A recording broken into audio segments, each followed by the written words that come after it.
May tumubong glutamate sa ano natin, oh, mga halaman. Ayan, oh. Glutamate.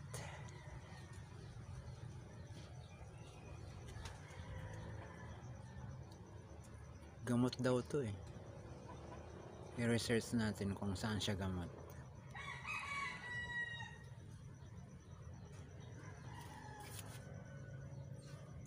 Ayan siya, ang ganda ng ano niya. Ganda ng bulaklak.